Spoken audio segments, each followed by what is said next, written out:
mahakama ya wananchi. I want to play those audios and videos. I know that the DPP is the custodian of that evidence. Police has a copy of those audios and videos. So does His Excellency the President. After all, it is his device which I used to do those recordings. But I also have copies of those audios and videos. I want the consent of the DPP. Come next week on Monday, I will invite you here. I will play those audios and videos. Why do I want to do this? I want the whole world to know the depth of the hate, the source of the hate, vitriol, and vendetta against me. This person who is funding these three rebels, if I may call them, the Kawukumi, is informed by that vitriol, that hatred. Let the people of Uganda hear and see for themselves the evidence. Over 30 lawyers fought so hard to block from them. Let them gauge for themselves why so many powerful politicians, traditional leaders, religious leaders, and others lobbied so intensely to have those charges dropped. Why they fought so hard to ensure that evidence is not presented. I want to present that evidence to the court of the public. I cannot continue to keep quiet.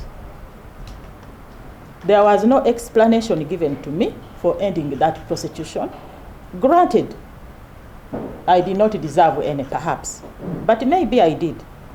But I feel I have been forsaken. This is not fair. I want to be able to address the media next week to unveil that evidence. And the timing could not have been any better, now that there are some prosecutions which have commenced on some officials in Parliament. I want at least my court, which I will run it to next week, to also hear that evidence. In conclusion, once again, I'm not under any investigation by any agency.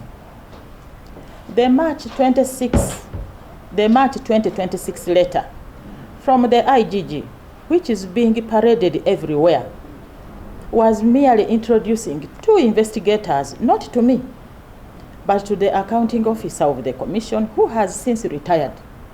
That letter is now being used by these idlers as evidence that I'm guilty of any crime.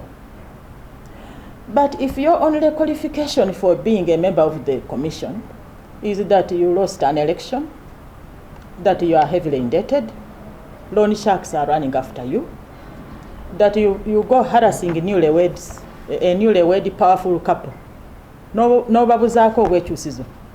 You are calling the bride, you are calling the groom, reminding them how you don't have a job. If your only qualification is your nuisance value, that you are a nuisance to so many people, and they decided tumwejako tutya tumalega mutwala kukachika akedembe ly'obuntu agira yewogomako eyo. If that is your only qualification, then I don't expect you to understand a simple letter from the office of the IGG, merely introducing investigators to the secretary. If those are your qualifications, that is how far your brain can go. But I don't expect knowledgeable people like you in the media also not to understand such a simple letter. Why can't you interview the IGG to find out if I'm under investigation? You may interest yourselves in the prosecution which commenced yesterday against officials of Parliament. When did it start? How long has it taken? How come up to now I've not been arrested and taken to court?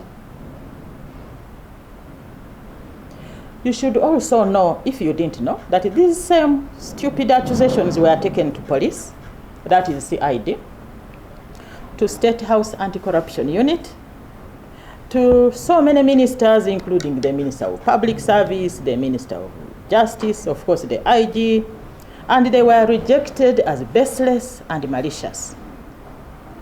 This group of people have been to almost every office That is their only work, to report Wangadya to this, she has done these years.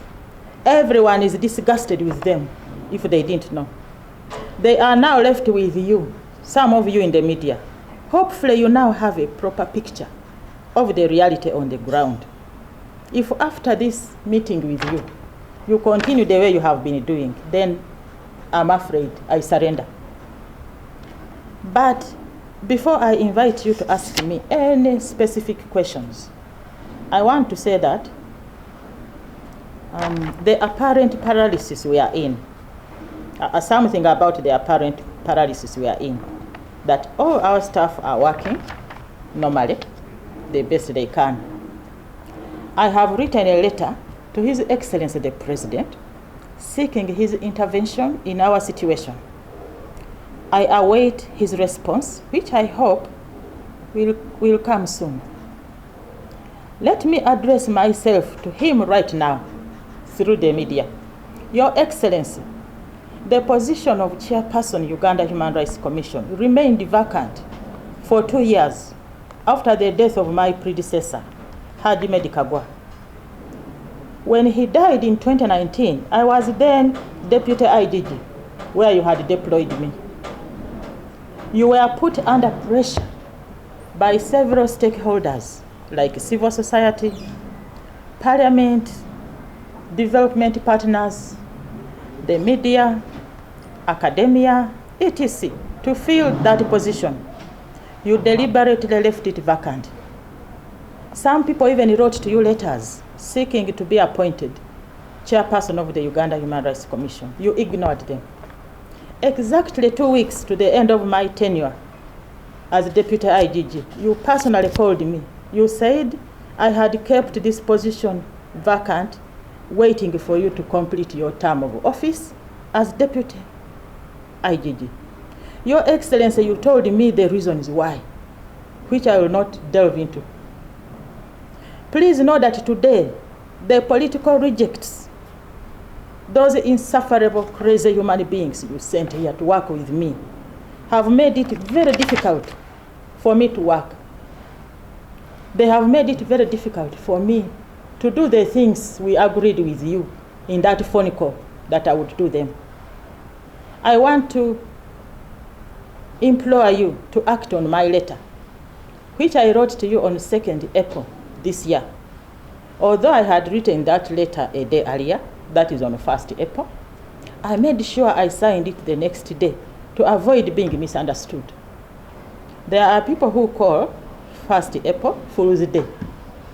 So I decided to have that letter delivered to you on 2nd April. I thank you, the media. I'm ready for any specific questions.